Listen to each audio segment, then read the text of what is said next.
All right, welcome on in to the Brown Show. I guess this is episode one. So I've kind of mentioned this in other podcasts before, but what me and Matt and I, if we're going to do proper grammar here, are going to do is whenever we don't know when we're going to record next, or there's just something we really want to talk about that's coming up, just to stay fresh, we can kind of just make these smaller, maybe 30-minute podcasts just to kind of talk about them, make sure that you guys are getting fresh content and not stuff that we've talked about from 2 weeks ago, like we have in the past, even though some of the stuff I'm going to talk about today is from a couple weeks ago and everything. But we just want to make sure you guys are getting fresh content and you guys are getting more content. So that's kind of what these smaller personal shows are going to be about. First topic I want to talk about is the World Series. Last night was Game 6 as I'm recording this. Tonight is Game 7. So that's gonna be a fun game to watch. Last night the Nationals took down the Astros, I believe 5-2. Uh, I'm sorry, I'm looking at the score right now. I just want to make sure I have that right. Uh, Game 6 scores. I'm sorry, 7-2. That's right. Yeah, no, the Astros took down the Nationals took down the Astros 7-2 last night. Very intense game the entire time. It's kind of started off with Alex Bregman carrying his bat all the way to first base. I'm a big fan of bat flips, bat tosses, spiking the bat into the ground, showing the pitcher up, and the pitcher showing up the batter up. But I think carrying the bat to first base is kind of a bush league amateur move. It's not needed. It's stupid. Even Altuve saw, and he was like, That's just an amateur bush league move." And that got the Nationals fired up. Uh, so Bregman's home run, I think, put him up 2-1. Juan Soto comes back in the fifth inning, hits some high heat off Justin Verlander, puts it about 5,000 feet, give or take, into the bleachers, and Soto carries the bat all the way to first base. Still don't like it, but I understand the pettiness. I understand wanting to show Bregman up when he did it. So I get it. Besides that, obviously the most controversial part of the game was Trey Turner getting called out at first base. If you've seen the replay, you understand why it's controversial. If you haven't seen the replay, probably pause this and go watch it right now.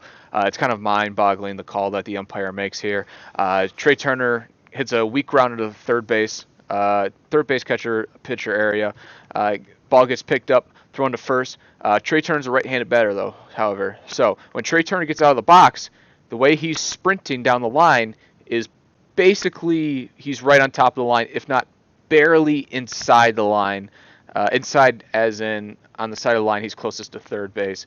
You're supposed to run in foul territory when you're a runner, but it's kind of impossible for a right-handed hitter to do because they'd have to be so far back in the box that both their feet would have to be there on that back line, which obviously, that doesn't happen. So what Trey Turner does is he sprints down the line. He obviously can't. He can't give an extra step or two to go from fair into foul just like that. So he runs right on the line, which if you've ever watched a baseball game before, happens. I'm going to guess if the ball is put in play for, let's just say 40 times. If a ball is put in play 40 times, 39 times the batter is running probably the same exact path that Trey Turner's running, and one time the batter's running in foul territory. So Trey Turner runs down the foul line on first base, hits Gurriel's glove. Calls him out. The ball goes. The ball passes Gurriel as his glove hit Turner, and runner advances to third base. I forget who was on third base at that time. So he stays, but Turner's called out after he advances to second. And this started an absolute storm, not only from Trey Turner and Dave Martinez, which rightfully so, but it started a whole huge thing on Twitter, kind of just how inconsistent these umps have been. It's been kind of ridiculous this postseason.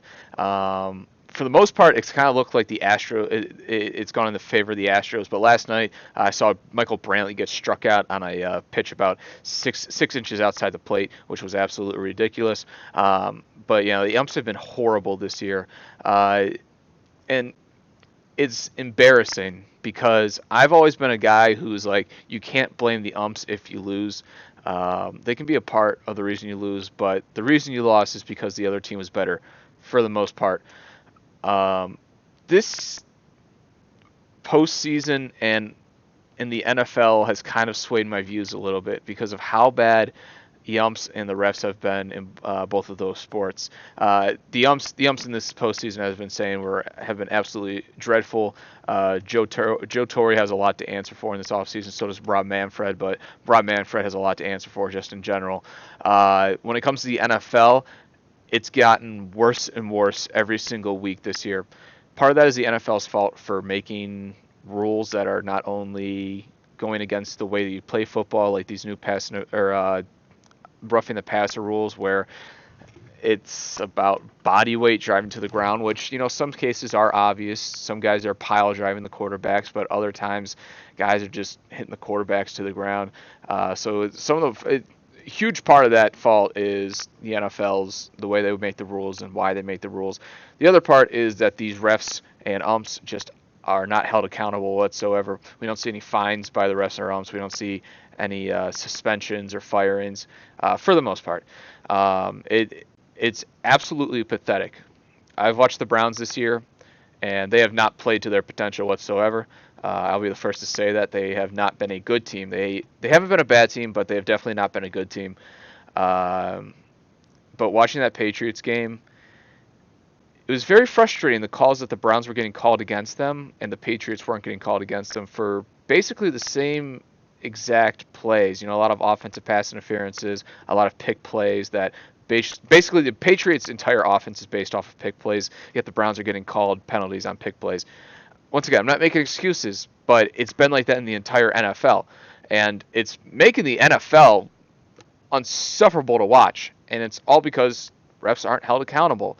That's exactly what it boils down to. At least in the MLB, MLB will refuse to put umps on huge games, World Series, Championship Series games, like Angel Hernandez, who has said the MLB is racist because they haven't let him umpt a World Series or ALCS. No, Angel Hernandez, they're not. It's not because they're racist. They're not, at least to our knowledge. The reason that Angel Hernandez does not ump games is because Angel Hernandez is statistically one of the worst, if not the worst, umpire in MLB. So, umps need to be held accountable. Refs need to be held accountable, especially in baseball, where baseball can't afford slip-ups right now. People want to talk about robot umps. I'm a huge in the corner of no robot umps. Keep the human umps. I think the human element does add to it. I think that is a part that is baseball, especially called balls and strikes. And for the most part, a lot of umps, when you really look down to it, a lot of umps are really good at calling balls and strikes. Like, almost perfect. You'll have some that are poor, but a lot of the bad calls have been in the field. And the other problem with umps is the umps have a lot of ego.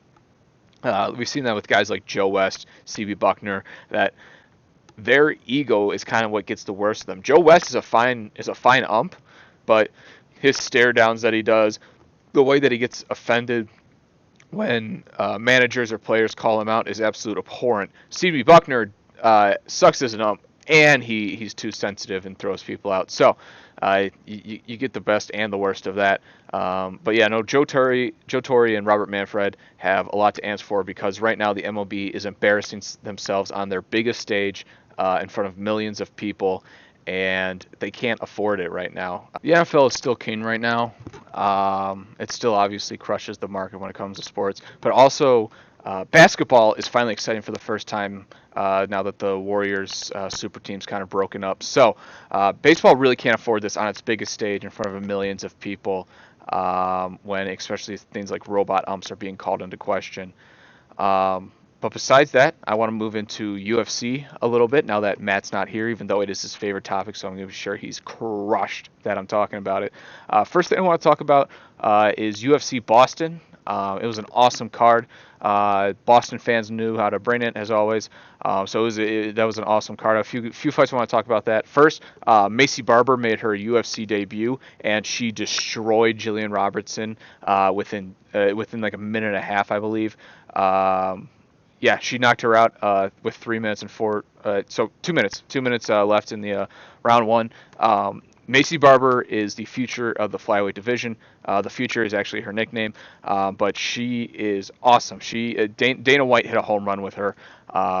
She's a killer in the ring. She's very entertaining.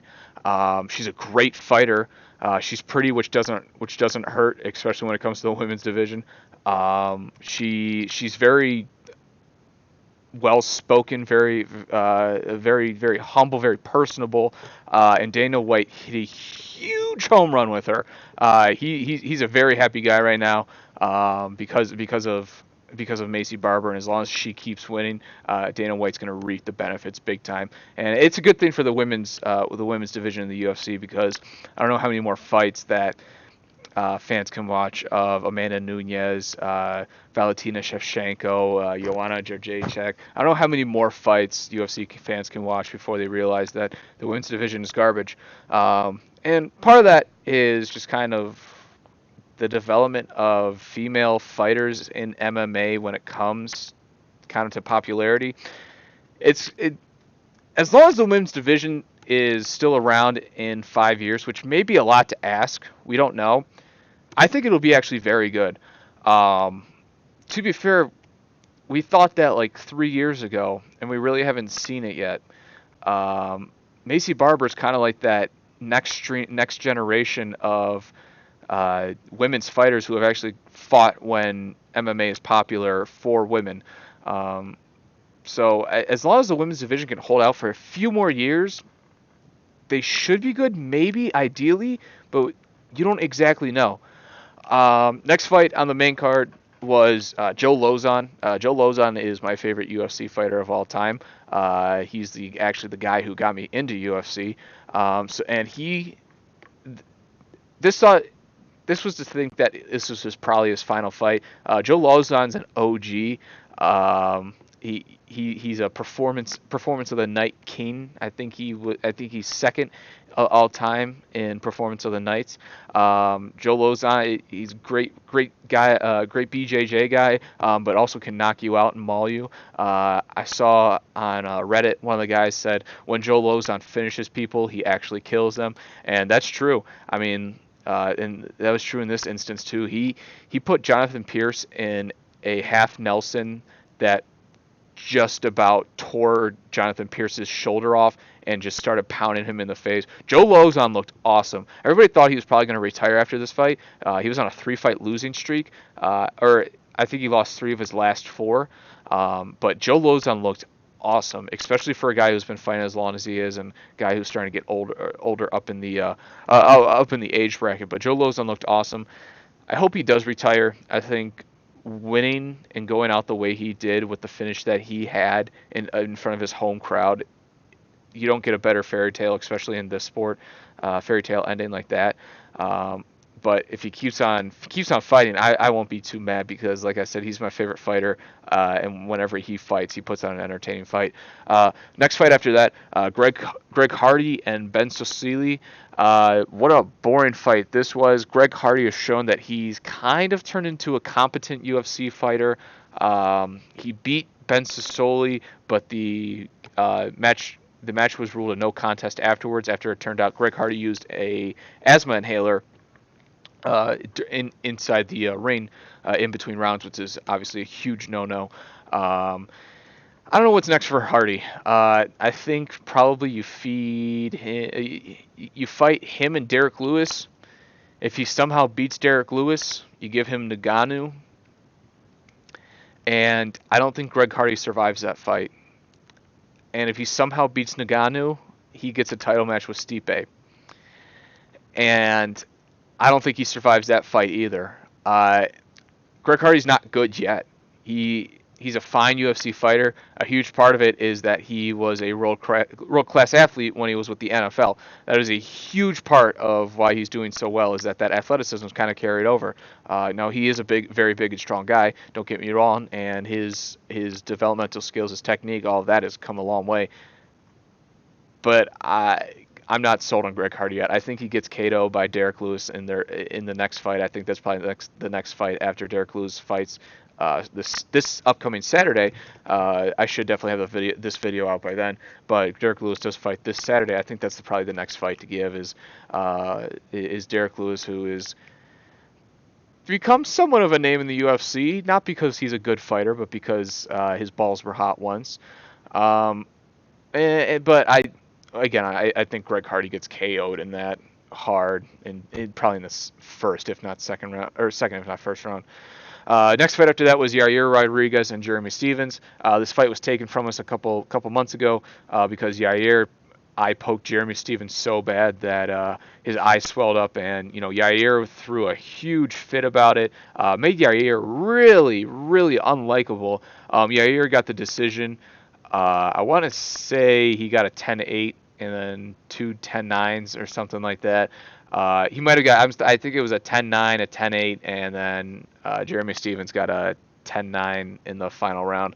It was an awesome fight. It was the fight that we expected a few months ago would happen. Very swing and bang. There was a few times Yair got Jeremy Stephens on the ground, and he was just pounding on him, and I don't know how the ref didn't stop it. Jeremy Stephens looked defenseless sometimes, and he still kept on going. But that was an awesome fight. It sucked that it didn't go 5 rounds. It wasn't a 5-round fight, because 2 more rounds of that fight we would have loved. And then the final fight was Dominic Reyes and Chris Weidman. Dominic Reyes knocked out Chris Weidman with 1:43 left in the first round. I like Chris Weidman. Chris Weidman's a fine fighter, but this should be his retirement fight. He looked bad. His chin looked bad. He got KO'd hard. I don't know if Dominic Reyes is the guy. He's 12-0, but I don't know if he's the guy to beat Jon Jones. Everybody's saying that he's up next, and he is. He's the number 1 contender. I don't know if he's the guy to beat Jon Jones yet. I don't see it, but that's the next fight. There's no going around. That is the next fight. So I just don't think Reyes is good enough. John's looked bad his past couple fights, but I just don't think he's as much of a threat as Thiago Santos was. I don't know. Or yeah, Thiago Santos. I'm sorry. Yeah, he's just not much of a threat as Thiago Santos is. And actually, the guy who I think John's going to beat is fighting this Saturday, and Johnny Walker. He's going to be the headliner of the prelim card. That'll be on ESPN, I think. And I'm really looking forward to seeing Johnny Walker back in the ring. This is his first time back in the ring in over a year, I think. He hurt himself doing the worm, but Johnny Walker is just. I'm not going to call him the perfect specimen, but if there's a guy that was created in a lab, Johnny Walker would be that guy. He's quick, he's powerful, he's kind of unpredictable. He's everything that I think will beat Jon Jones. And he's young. He's not young, but he is 17-3 in MMA, and I think he's the guy. I really do think he's the guy who's going to do it. We're going to see on Saturday how he looks. If he looks like he can be that top performer. But I think he's probably got this fight against Corey Anderson up next, and then maybe one more fight. I don't know exactly probably who he'd be. Probably like an Anthony Smith or something. Probably to fight next, and then if he wins that fight, I think he gets Jon Jones, and I think he's going to be the guy to beat Jon Jones. I'm really looking forward to seeing him fight. Going into the main card, a few fights. Derek Lewis and Beloy Ivanov. It's just a heavyweight fight, just to have a heavyweight fight on there. I'm not really interested in either of those guys. Beloy is 17-2, so he's making a little bit of a run for the heavyweight title contention, but I'm not really interested in this fight. I think Beloy beats Derek Lewis in a no contest, or I'm sorry, in by decision. I just don't think Derek Lewis has the tank or just the overall fight capacity and technique and skill that brings it. But I don't think he gets destroyed by Beloy either. Other fights besides that, you have Stephen Thompson and Vincent Luque. Kind of looking forward to this fight. These are known as two of the nicer guys in the UFC. So this will be a little bit of a fun fight, especially since it's on the BMF card. So that'll be cool. You get Kevin Gastelum and Darren Till. Gastelum is an absolute warrior. Darren Till is the 10th ranked fighter um, in the middleweight division. That would be a really interesting fight. If Till beats Gastelum, which I don't think he will, he's making a run for the run for title contention. If Gastelum beats Till, he's right back in it. That middleweight division right now is very, very interesting. Uh, Middleweight is probably one of the most probably the most exciting and probably the most entertaining division there is, with probably the exception of lightweight, I would guess. But I'd still probably go middleweight. I mean, you got Adesanya, who just beat Whitaker. Paulo Costa's still there, which he just tore his bicep, so I don't know when the next time we're going to fight. His coach said that he's going to fight within the next 3 or 4 months, which I don't think is going to happen, especially when you tear your bicep. Tearing your bicep is a lifelong effect. Um, it seems like the fight to make right now is Israel Adesanya and Yoel Romero, and Yoel Romero's lost two or three of his last 3 or 4 fights. But Adesanya and Romero both want each other, and I think that's a cool fight to give to the fans. I'd love to see Yoel win the championship. I love watching Israel fight, but watching a 42-year-old Yoel Romero, he'd be 43 if this fight happens next year.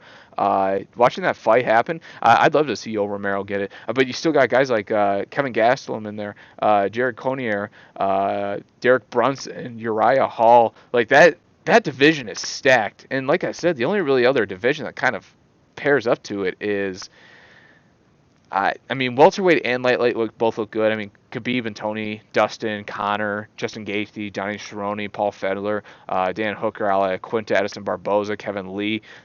I mean, that's that's an awesome division. And then Kamaru Usman, Tyrone Woodley, Colby Covington, Jorge Masvidal, Leon Edwards, Rafael Dos Anjos, Damian Maia, Nate Diaz. Um, that's another great division. But man, middleweight is awesome. Middleweight is where you have all the killers at. Middleweight is I like it. I like where the UFC is right now.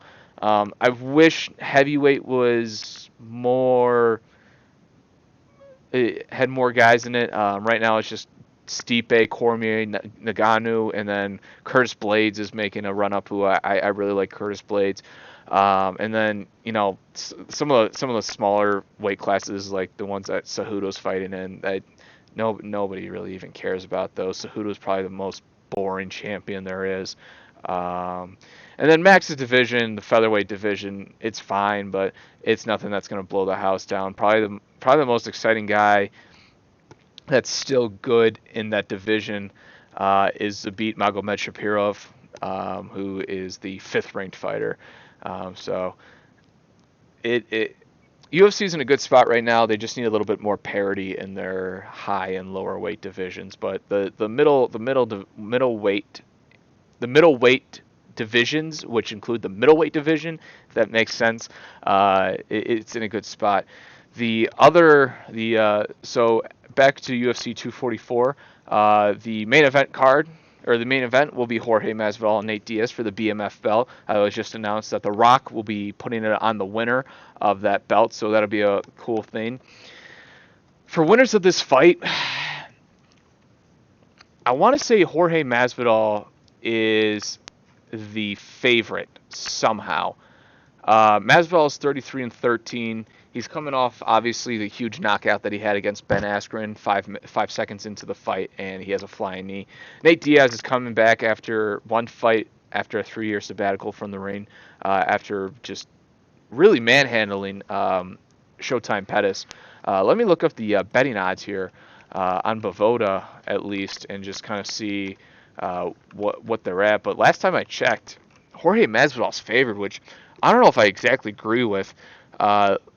Looking at UFC betting odds here, it would be nice if they had the main event. Yeah, Jorge Masvidal is a minus 165 favorite to Nate Diaz is a 135 plus 135 underdog. I don't like that at all. From watching these past two fights, don't get it wrong. Jorge's a great fighter. I'm not giving him anything against that. But looking at Nate Diaz, the way he returned, he looked awesome. He had a little bit of ring rust in his in his first round, but man, he looked really good in that second round of him handling Showtime Pettis, which you could say it's Showtime Pettis, which whatever. But I mean, at the same time, Masvidal just beat a guy who is probably about to retire, if not cut from the UFC. But I don't agree with Masvidal being a favorite. I think Nate Diaz is going to win this fight. I don't know if it's going a 5-round fight or not. I would imagine that since it's a belt fight in quotations, that would go 5 rounds. But I see Nate Diaz winning that either by decision or probably like a submission in the third, probably somewhere around there. But I think Nate Diaz is just a so much more well-rounded fighter. But besides that, this has been my personal The Brown Show. I'm sure we'll be coming up with better names or not.